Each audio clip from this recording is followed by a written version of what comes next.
It's on, baby. I'm pumped. I hope the refs don't ruin it. But it should be a good game tonight. They got the Fever Sun.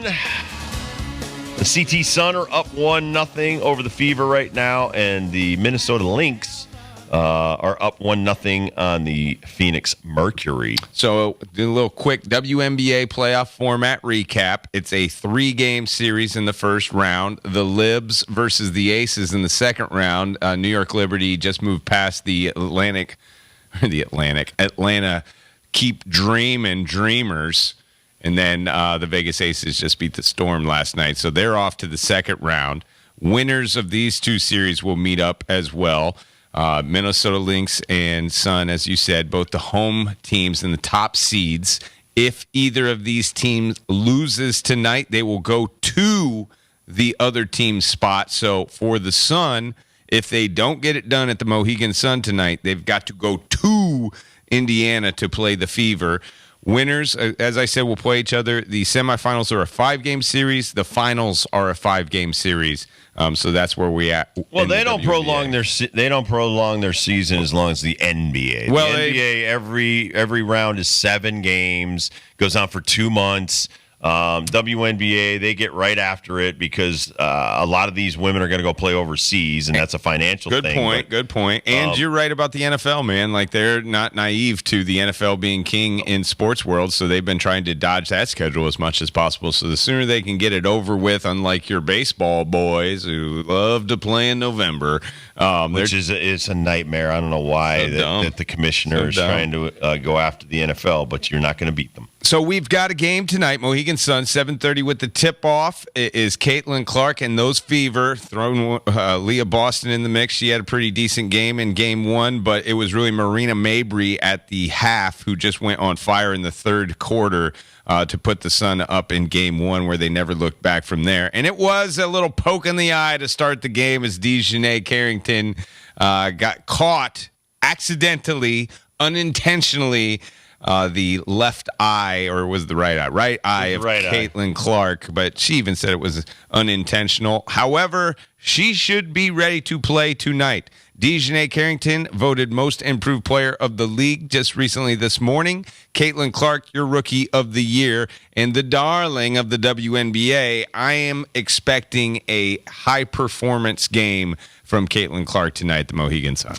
She's averaging nearly 20 points a game, almost 6 rebounds a game, and over 8.5 assists per game. So it's a great rookie season. Yeah, she's been making her team better, as you say. But this has been somewhat of a good matchup for the Sun. They're 4-1 this year. That's a 3-1 regular season and the playoff win that they just had on Sunday. That's their season against Caitlin Clark and the Fever. And Dejanay Carrington, in particular, has the assignment on defense, as Caitlin Clark, remember, her first WNBA game was in this venue, and it was Dejanay Carrington to welcome Caitlin Clark in the rough and tumble, tough WNBA. Weird question for you guys. Do you think the Olympics had a major effect on Caitlin Clark having that rest, given the NCAA season? I think it did for the Fever. I think for that team, they really got it together because they were probably the hottest team coming out of that All-Star break or that Olympic break.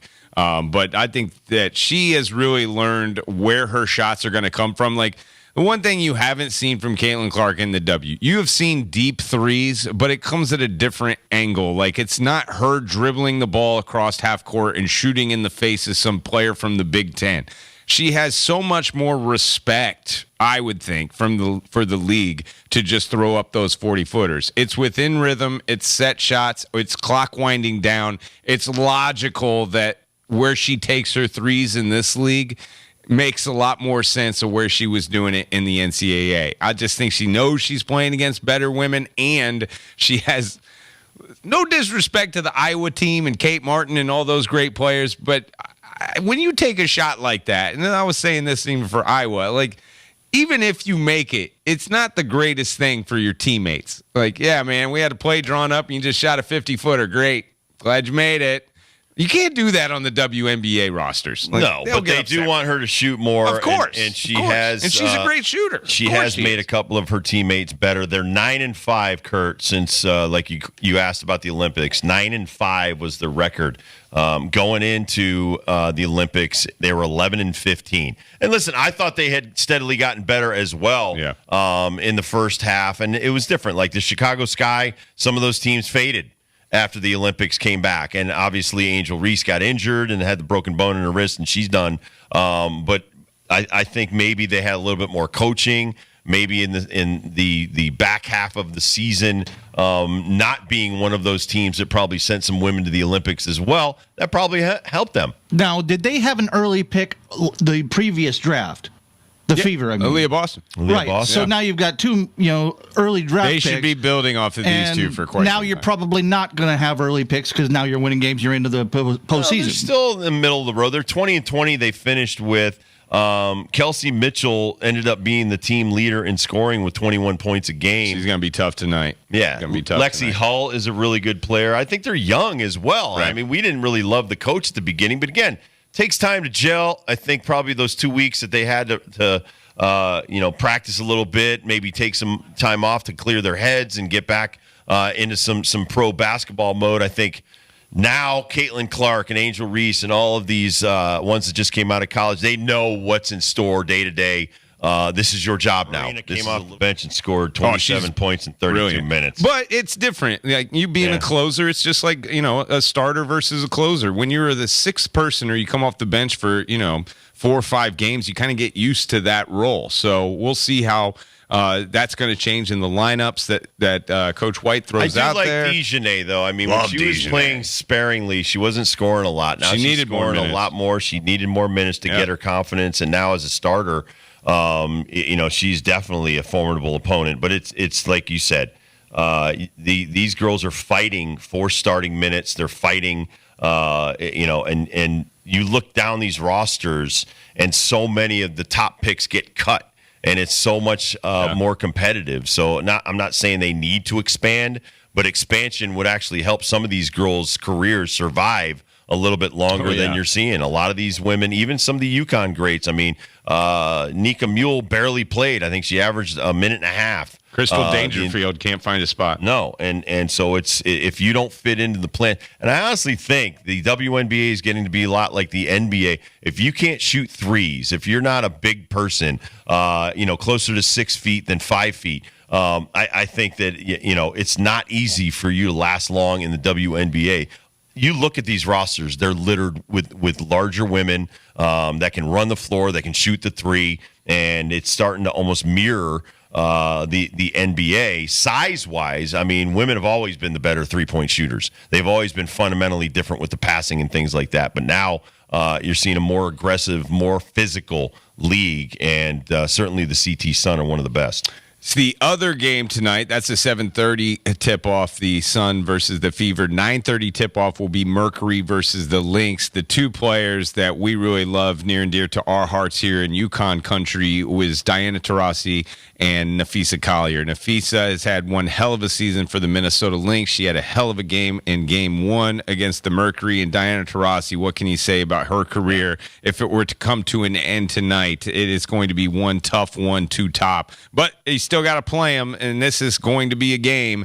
Brittany Griner versus Nafisa Collier down low will be something to watch, but really, I think it's a swan song for Diana Taurasi. Now, she is not like coming off the bench, Tom Hanks in it, waving her hat, kissing some babies, and going out there and posing at the end of the bench. She plays significant minutes. She started last game. She needs to step up in a big way for the Mercury to try to get past the Lynx and extend her career, which is very possible. I don't think they go by the Lynx. Lynx finished second in the league. Today. I think they end it. They're the better team. Taurasi, I don't think that it will be that big of a loss. Like Bob was telling us before. 6-time gold medalist, all-world leading scorer in the WNBA.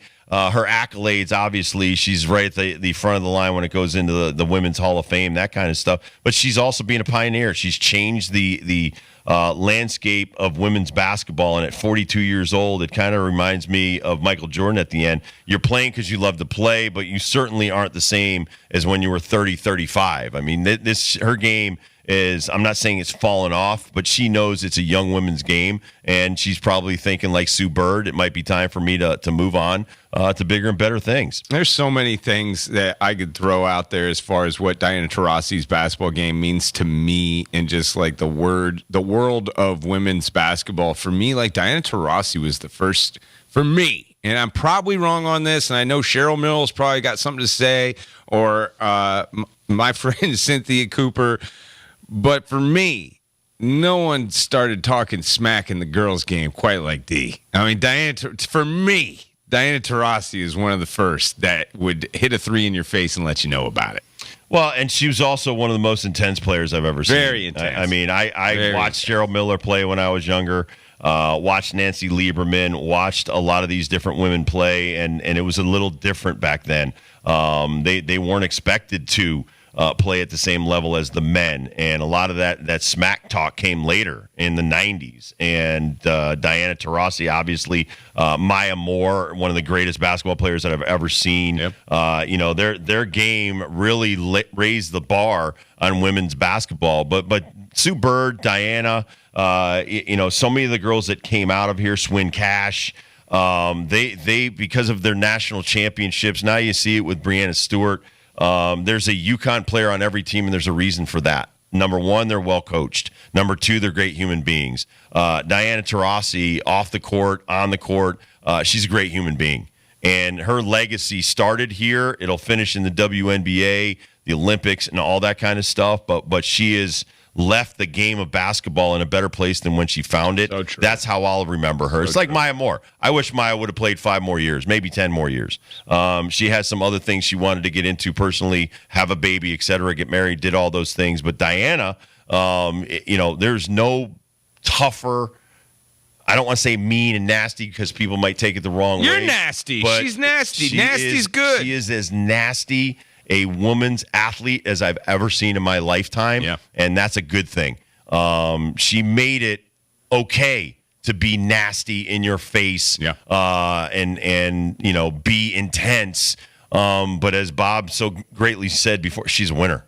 There hasn't been a level in her life that she hasn't won, and raising the bar for her teammates. That's another point, too. Like when you talk about Michael Jordan or Larry Bird or Magic Johnson, the people that I watched in the NBA, Isaiah Thomas, they made everybody around them better. Diana is someone that has raised everybody's level of intensity and IQ by the way she carried herself and prepared herself. Yeah, Rutgers' Kalia Copper, I think, is a case in point right there. She'll be on the front lines trying to beat Minnesota Lynx tonight alongside Diana. I mean, the list goes on and on as far as accolades go. The 3-time WNBA champion, WNBA Finals MVP twice in those 3 times, the WNBA MVP in 2009, the college, the Olympics, the Russia. Like, it just...